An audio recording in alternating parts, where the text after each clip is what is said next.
Welcome to visual learning. इस video में हम समझेंगे कंजर्वेटिव फोर्स और नॉन कंजर्वेटिव फोर्स क्या होते हैं। फिजिक्स में फोर्सेस को दो कैटेगरीज में बांटा जा सकता है, कंजर्वेटिव फोर्सेस और नॉन कंजर्वेटिव फोर्सेस। ये क्लासिफिकेशन इस बात पर डिपेंड करता है कि कोई फोर्स सिस्टम मैकेनिकल एनर्जी को किस तरह से अफेक्ट करता है। आइए इन्हें एक एक करके समझते हैं। First, conservative force. किसी फोर्स को कंजर्वेटिव कहा जाता है अगर किसी ऑब्जेक्ट को मूव करने में उस फोर्स द्वारा किया गया वर्क सिर्फ ऑब्जेक्ट की इनिशियल और फाइनल पोजीशंस पर डिपेंड करता हो, न कि उस रास्ते पर जो ऑब्जेक्ट ने उन दो पॉइंट्स के बीच फॉलो किया है। मतलब, अगर एक ऑब्जेक्ट को एक फिक्स्ड इनिशियल पॉइंट ए से फाइनल पॉइंट बी तक अलग अलग रास्तों से ले जाया जाए तो वर्क डन हर केस में सेम रहेगा। इसे हम कुछ इस तरह से डिफाइन कर सकते हैं: A force is said to be conservative if work done by or against the force in moving a body depends only on the initial and final positions of the body and not on the nature of path. Gravitational force एक conservative force का example है। आइए इसे एक example से समझते हैं। मान लीजिए एक मास m का ऑब्जेक्ट A से B तक ग्रेविटेशनल फोर्स के अपोजिट मूव कर रहा है। एनिमेशन में हम चार अलग अलग पाथ्स देखते हैं जिनसे ऑब्जेक्ट मूव कर सकता है। Case 1, object vertically upward move करेगा। इस केस में ऑब्जेक्ट पर फोर्स mg लग रहा है, जिसमें m बॉडी का मास है और g ग्रेविटी। अब क्योंकि ऑब्जेक्ट h हाइट तक डिस्प्लेस हो रहा है तो वर्क डन कुछ ऐसा होगा। क्योंकि फोर्स और डिस्प्लेसमेंट के बीच एंगल 0 है, इसलिए वर्क डन mg h के इक्वल होगा। यहाँ mg equal to applied force है, h इक्वल टू डिस्प्लेसमेंट है, cos 0 डिग्री फोर्स और डिस्प्लेसमेंट के बीच का एंगल है। केस 2, ऑब्जेक्ट को एक स्मूथ इंक्लाइंड प्लेन CB से हाइट h तक ले जाया जा रहा है। इसमें हम देखते हैं कि अप्लाइड फोर्स F है और बॉडी का वेट mg डाउनवर्ड एक्ट कर रहा है। अब क्योंकि प्लेन एंगल थीटा पर इंक्लाइंड है तो वेट mg के दो रेक्टेंगुलर कंपोनेंट्स होंगे, mg sin थीटा और mg cos थीटा। हम देख सकते हैं कि applied force F mg sin theta के इक्वल और अपोजिट है। वहीं दूसरी ओर mg cos theta reaction R के इक्वल और अपोजिट है। इस केस में वर्क डन कुछ ऐसा होगा। अब जैसा कि हम जानते हैं force equal to mg sin theta है। इस इक्वेशन में साइन थीटा को हम परपेंडिकुलर या बेस के टर्म्स में लिख सकते हैं। ऐसा करने पर हम CB को कैंसल आउट कर सकते हैं और AB को डिस्प्लेसमेंट h से रिप्लेस कर सकते हैं। साथ ही डिस्प्लेसमेंट और फोर्स की डायरेक्शन सेम है तो एंगल 0 होगा, इसलिए final work done equal to mgh होगा।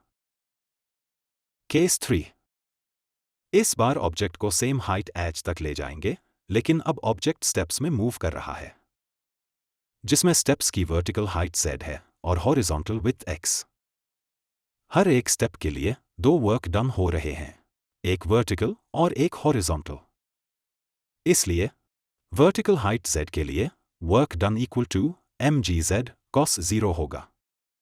हॉरिजॉन्टल विड्थ x के लिए work done equal to mgx cos 90 होगा। मान लीजिए टोटल स्टेप्स n टाइम्स हैं तो टोटल वर्क डन कुछ इस तरह होगा।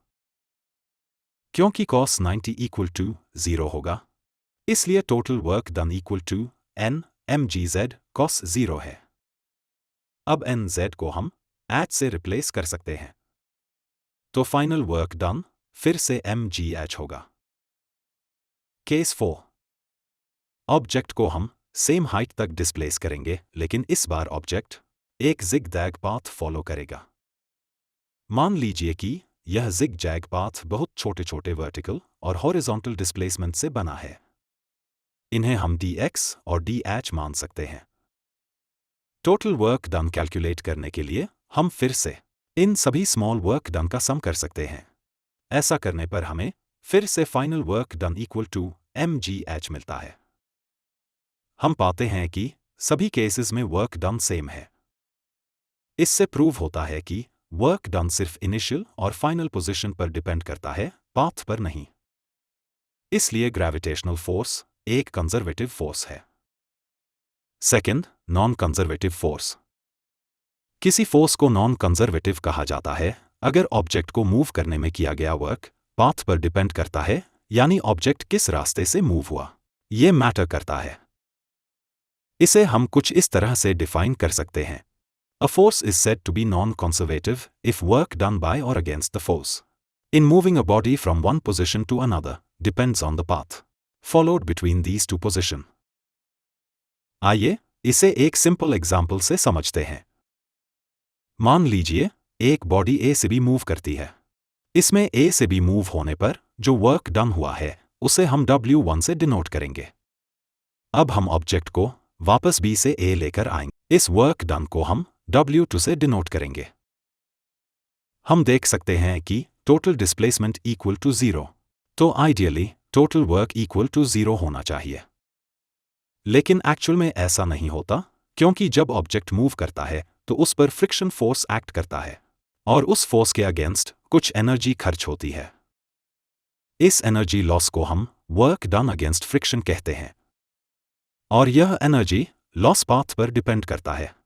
इसलिए फ्रिक्शन एक नॉन कंजर्वेटिव फोर्स है। मैथमेटिकली इसे कुछ इस तरह से रिप्रेजेंट करेंगे। Net work done initial energy minus final energy के इक्वल होता है। ये कुछ और नॉन कंजर्वेटिव फोर्स के कॉमन एग्जाम्पल्स हैं। First, friction force. Second, viscous force. Third, air resistance.